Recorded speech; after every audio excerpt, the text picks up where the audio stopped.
In an article published in 1984, the late Dr. Marcel Duchesne-Guillemin wrote that her discovery of a Babylonian musical theory that she published in 1963 has repeatedly been confirmed by further discoveries, notably by that of a Hurrian tablet containing a musical notation. This is the song known as H6, object of this video. Of this notation, 3 interpretations have been offered so far. This is a 4th one, she says. In fact, there were more interpretations that were ignored for reasons unknown. In a more recent radio program from the French channel France Music, on the 6th of June 2022, the speaker praises Duchesne-Guillemin's version and claims that Kilmer's was a fake, as it was based on her erroneous interpretation. In fact, Kilmer's version was not a fake, but it was the consequence of her ignorance of the basics of musicology, conflating with her inexpertise in cuneiform scripts, as she thought text CBS 10996 came from the Kassite period, while it was written during the middle of the first millennium BC. This was one of the blunders which led to her phantasmagorical interpretation of the Hurrian text H6. Duchesne-Guillemin wrote that in 1960 Anne Kilmer published a mathematical tablet part of which concerned musical strings. This tablet came from the ancient city of Nippur and is kept at the Museum of the University of Pennsylvania in Philadelphia. Although, according to the curator, Samuel Noah Kramer, the late Professor Legrain had judged it interesting, it remained unpublished for 75 years.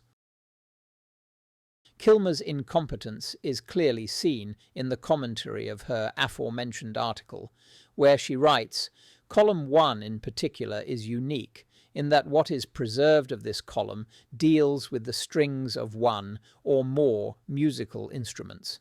The numbers that begin each line may or may not be coefficients. In any case, their function is obscure. The first 5 preserved lines are arranged in the usual number-object manner of the coefficient lists, while the lines that follow appear to be elaborated in that the numbers are defined before they are given, as numbers 1 and 5 are preceded by the names of the strings to which they apply, such as 4-string and 5th string. What is being given, therefore, seems to be the string names, or possibly to certain string instruments." Kilmer continues, saying that these are string names is made clear from an unpublished bilingual Sumerian Akkadian tablet known as U3011, of which the writer has been able to consider, thanks to Professor Landsberger, a hand copy available by courtesy of Professor Gurney.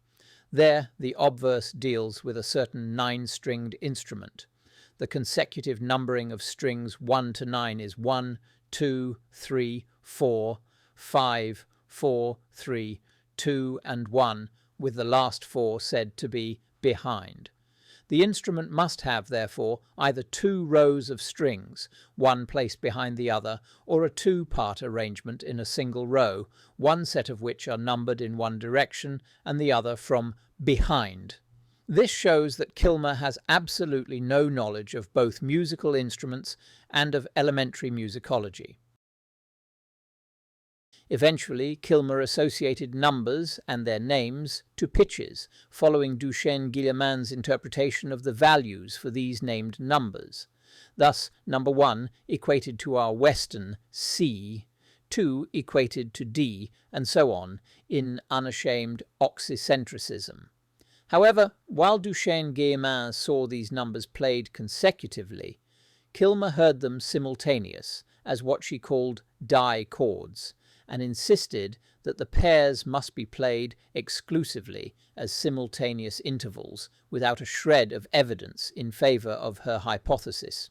This constituted the second blunder, after her dating of H6 as Karsite, leading to her falsification of the interpretation of H6.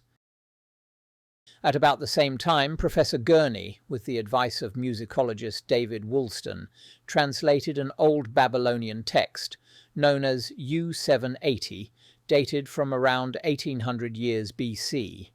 This text gives a generative ascending modal scale, which was named E Sha Tum in Akkadian.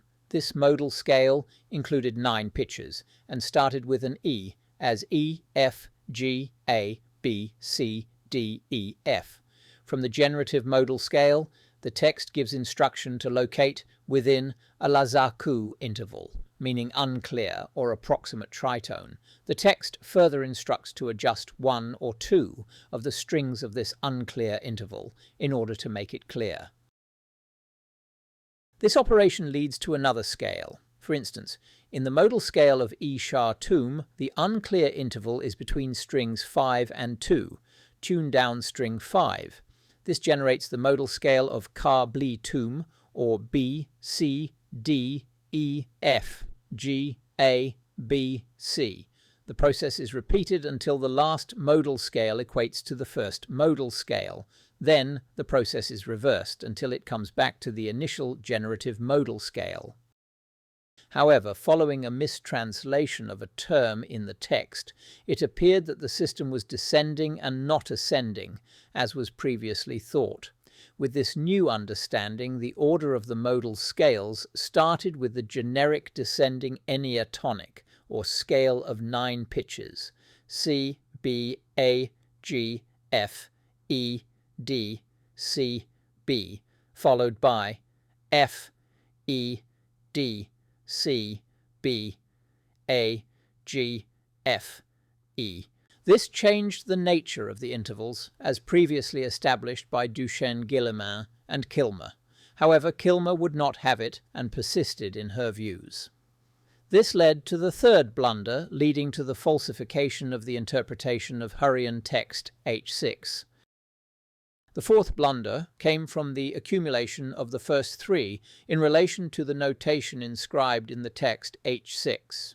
Now, according to Kilmer's hypotheses, the order of the intervals according to text CBS 10996 was 1-5 named Nishgabari, now to be read Nishturim equals dichord CG, followed by 7-5 named Sheru interval BG, followed by 2-6 named Eshatu interval DA, followed by 1-6 named Shalshatu interval CA, followed by 3-7 named Mbubu interval EB, followed by 2-7 named Rebutu interval DB, followed by 4-1 named Needkabli interval FC, followed by 1-3 named Ishku interval CE, followed by 5-2 named Kablitu interval GD, followed by 2-4 named Tietur Kablitu interval DF, followed by 6-3 named Kitmu interval AE, followed by 3-5 named Titor Shatu interval EG,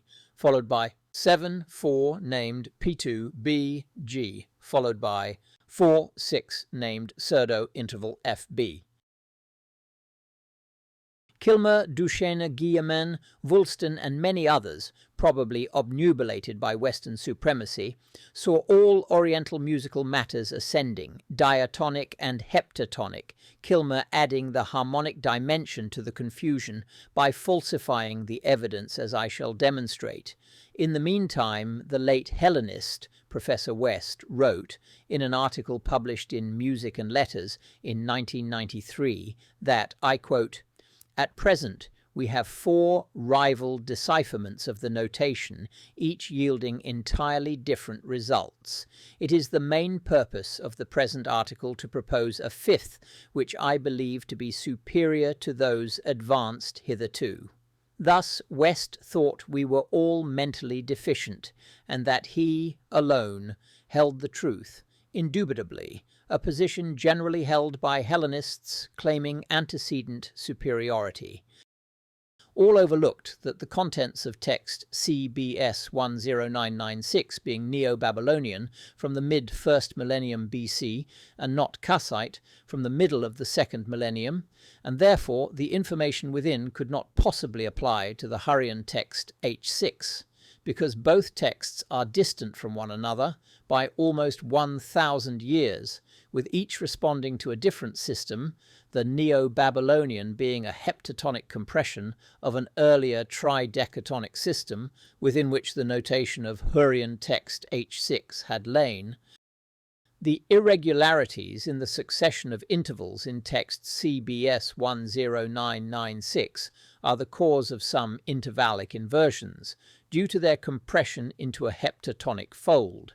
Should the inversions be reversed, this would lead to a regular alternation of descending fifths and ascending thirds, spanning the ambitus of a tridecachord as 1 to 5, 7 to 5, 2 to 6, 8 to 6, 3 to 7, 9 to 7, 4 to 8, 10 to 8, 5 to 9, 11 to 9, 6 to 10, 12 to 10, 7 to 11, 13 to 11.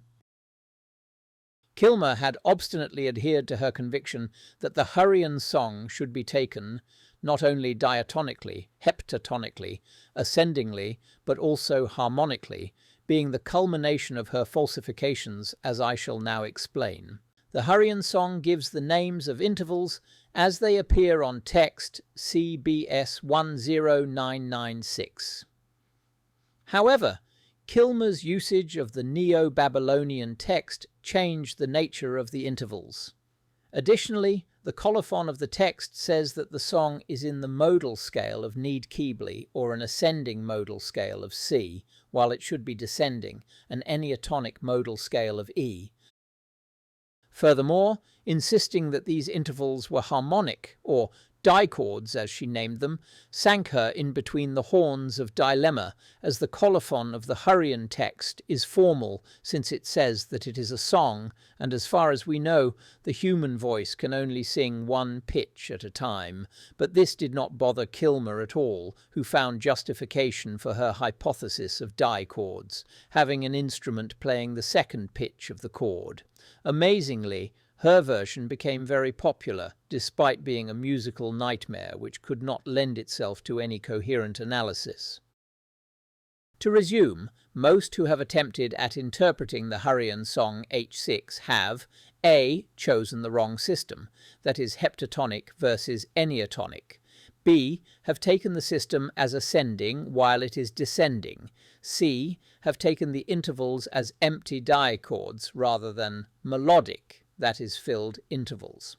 Finally, although I have not mentioned this particularity in text H6, there are numbers following the names of intervals. Most have concluded that these indicated the times by which that interval should be repeated, while they indicate the length of the last pitch of the melodic interval. There are many atrociously cacophonic versions of this Hurrian song H6, following Kilmer and her followers' rules, but I will only play one, which appears to include all of her bizarre interpretations that I will leave to your appreciation without any further comments.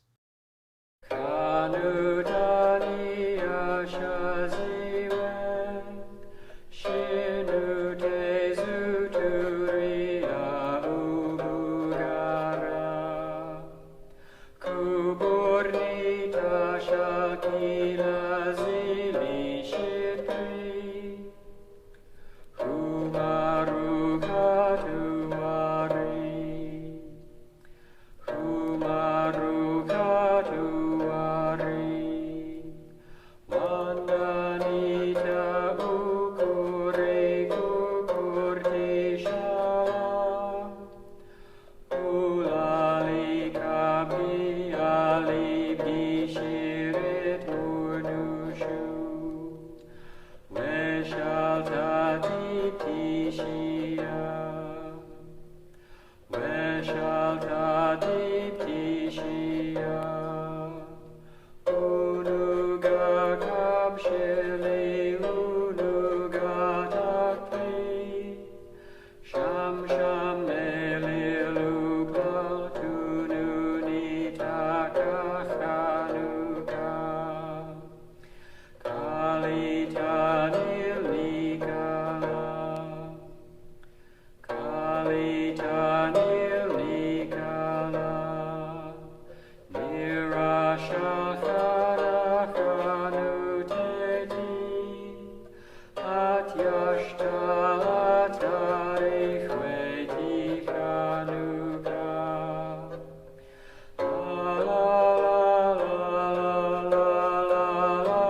In the second part of this video, I shall explain step by step the correct decipherment and application of the theory contemporaneous with the composition of the Hurrian song H6. To start with, here is my hand copy of the obverse of the tablet. The top part above the double line is inscribed with the lyrics, written in Hurrian.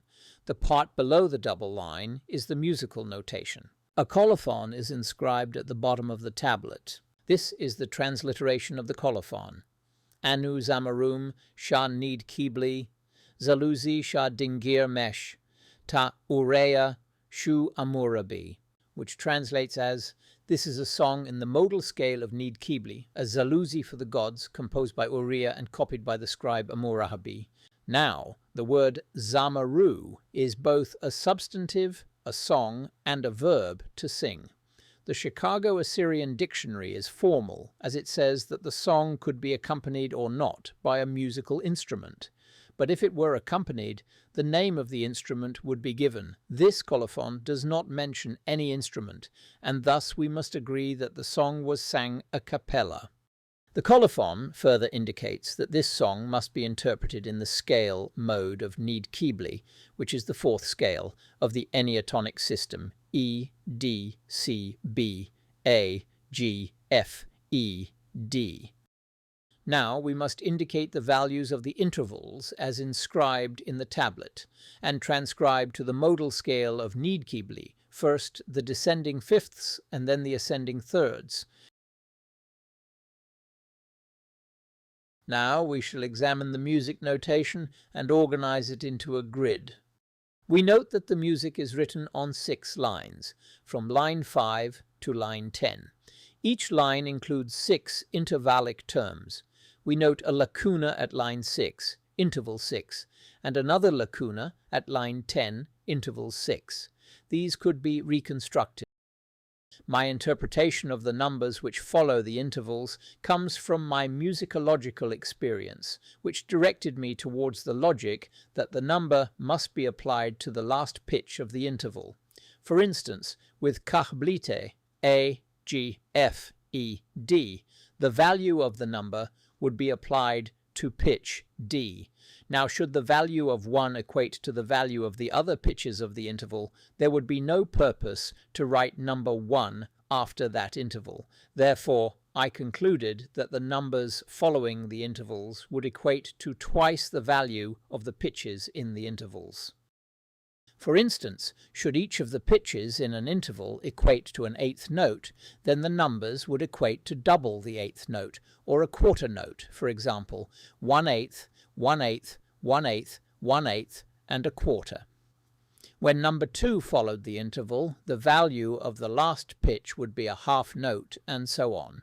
This was the simplest way to interpret the values of these numbers, and as we shall see, this hypothesis was proven to be correct in that the 6 lines of musical notation would each have 36 units of time, or 36/8, amounting to a well-measured caror after careful restoration of difficult readings.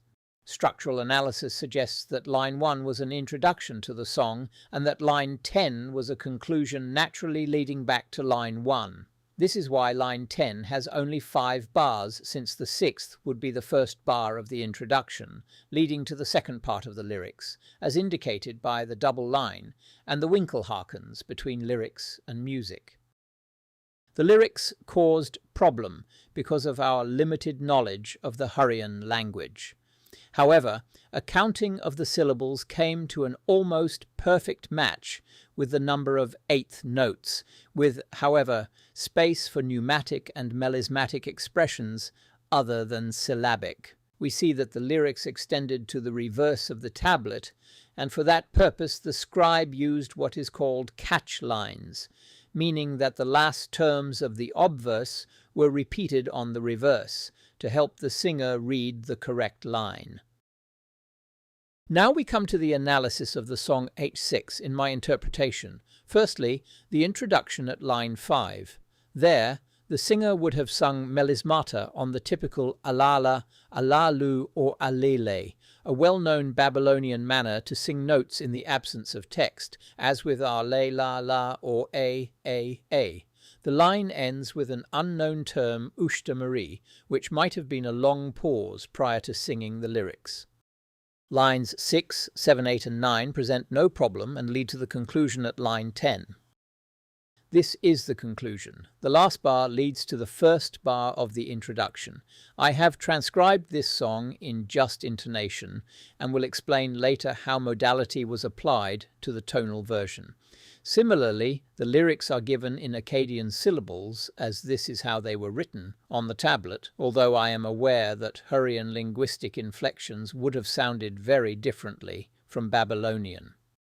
Now, about tonality and modality. The forerunner of text CBS 10996 gave 7 descending fifths and 7 ascending thirds, amounting to a tridecachord. The intervals were given numbers, which located these intervals on the tridecachordal grid. However, these intervals were also given additional names, the purpose of which determining the modality of these intervals, as we have them in Makamian music, under the form of ajnas. However, there are no indications as to what was the modality for each of these terms. Therefore, I relied on my distinguished colleagues, the late Amin and Rosie Behom and other friends in the Levant, to suggest modality. This version was first sung by Lara Jokadar and secondly by Sevan Habib.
This last version is sung by Rafka Risk of the Antonine University of Beirut.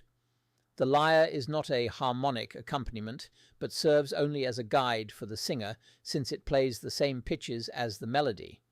This version was modalized by Professor and friend Nida Abu Mrad of Antonine and the Sorbonne, and is probably the closest interpretation to what it might have been originally, because of the very particular scaling.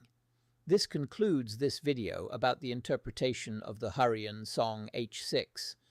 However, I am certain that though the greatest care has been taken in its interpretation, future excavated texts might give clues to the nature of the modality at Ugarit some 3,500 years ago.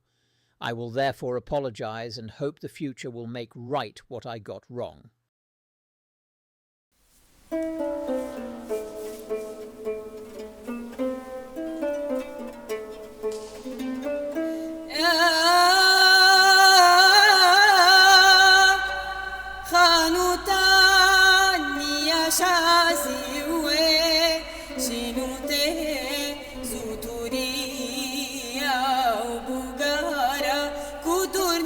Shalkila zilli shipri